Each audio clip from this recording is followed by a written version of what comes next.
Di tengah ramainya wabah virus corona di Indonesia, banyak masyarakat sudah waspada. Tapi walaupun begitu, tetap saja masih ada yang lengah, menganggap remeh, dan merasa ini biasa-biasa saja.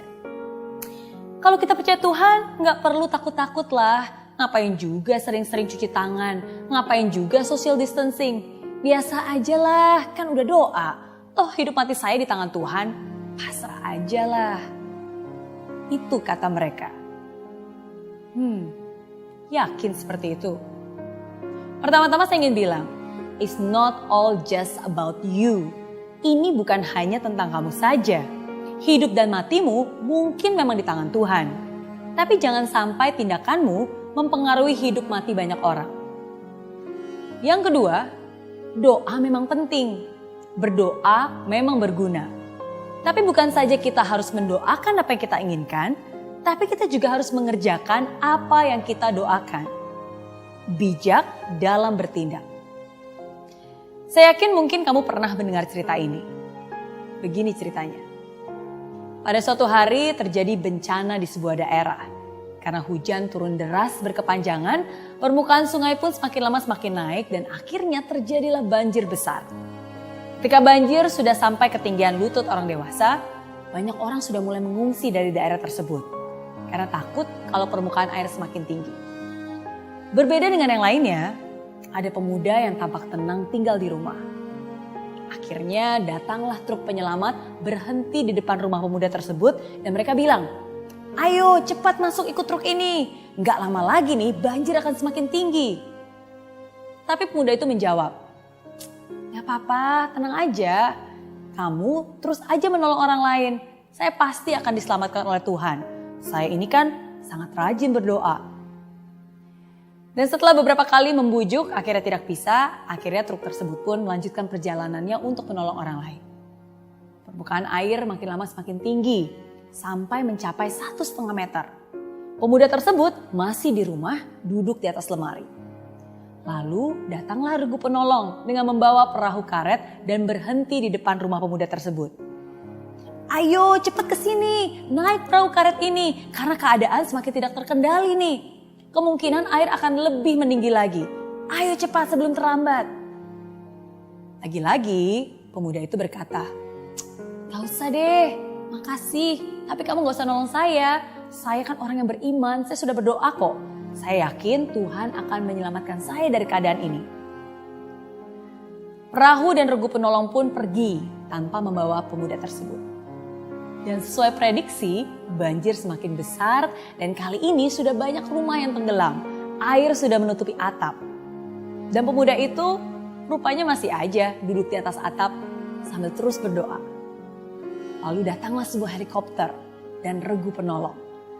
Regu penolong melihat pemuda tersebut, langsung melempar tangga tali dari helikopter dari atas dan terdengar suara dari megafon. "Pak, cepet, ayo. Pegang tali itu, naik ke sini sebelum terlambat." Tapi lagi-lagi pemuda itu menjawab dengan berteriak, "Gak usah khawatir, saya ini orang beriman, rajin berdoa. Tuhan pasti akan menyelamatkan saya." Begitu katanya. Dan ketinggian banjir semakin lama semakin naik dan akhirnya seluruh rumah di daerah tersebut terendam seluruhnya. Kamu mungkin bertanya, gimana ya nasib pemuda tersebut? Pemuda tersebut akhirnya mati tenggelam. Dan di alam kematian dia pun dihadapkan pada Tuhan. Nah pemuda ini langsung protes. "Tuhan, aku sudah berdoa kepadamu, selalu ingat kepadamu. Tapi kenapa aku tidak Engkau selamatkan dari banjir itu?" Tuhan pun menjawab dengan singkat, "Aku selalu mendengar doa-doamu. Untuk itulah aku mengirimkan truk, perahu karet, dan terakhir helikopter. Tapi kenapa kamu tidak peduli? Kenapa kamu acuh?" Pemuda tersebut pun menangis. Dia merasa begitu bodoh bahwa dia tidak menyadari pertolongan itu. Tapi apa daya, semua sudah terlambat. Cerita tersebut bisa menjadi relevan dengan keadaan sekarang ini. Kadang sampai saat ini nih, masih saja ada beberapa orang yang acuh dan tidak peduli dan menganggap remeh. Cuci tangan dong, atau setidaknya pakai hand sanitizer lah. Nggak perlu, kan ada Tuhan. Percaya aja lah, hidup mati di tangan Tuhan. Ketika ada teman bilang, jangan salaman dulu. Malah diledekin. Kok jadi orang takut amat sih? Kan ada Tuhan, gak usah takut. Ketika ada saudara dan himbauan yang mengatakan, jangan liburan dulu. Gak perlu deh jalan-jalan, apalagi kumpul-kumpul orang banyak. Tapi masih ada beberapa orang yang menempis dan bilang, gitu aja kok takut. Buktinya saya keluar juga gak apa-apa kok. Justru nih sekarang mumpung semua tiket hotel murah, enaknya jalan-jalan, mumpung masih muda, sehat pula. Gak apa-apa lah, ngapain juga takut, kan ada Tuhan yang menjaga.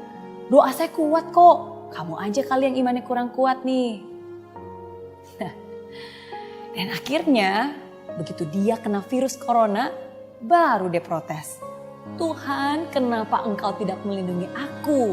Kenapa engkau tidak menjawab doaku? Siapa bilang Tuhan tidak menjawab? Mungkin Tuhan sudah memberikan pertolongan lewat teman-teman yang mengingatkan, lewat informasi, lewat pengetahuan yang dibagikan. Jadi di saat-saat seperti ini, jangan jadi orang acuh dan cuek. Jadilah orang yang bijak. Dan sikap bijak kita itulah yang nantinya bukan hanya bisa menyelamatkan nyawa kita, tapi juga nyawa orang-orang yang ada di sekitar kita. Be considerate. Be responsible. Hargai juga orang-orang luar biasa yang memang harus tetap bekerja demi kelangsungan hidup kita. Orang-orang luar biasa yang sekarang juga berjuang memerangi corona di garis depan. Para dokter dan tenaga medis yang bekerja pagi, siang, dan malam. Jangan menambah beban mereka dengan sikap sembrono kita. Ini bukan hanya tanggung jawab mereka saja, ini tanggung jawab kita semua. Let's hope for the best, but let's prepare for the worst. Jangan sampai sudah terkapar baru sadar. Lebih baik mencegah daripada menambah korban virus corona. Semua akan baik-baik saja kalau kita sama-sama saling menjaga.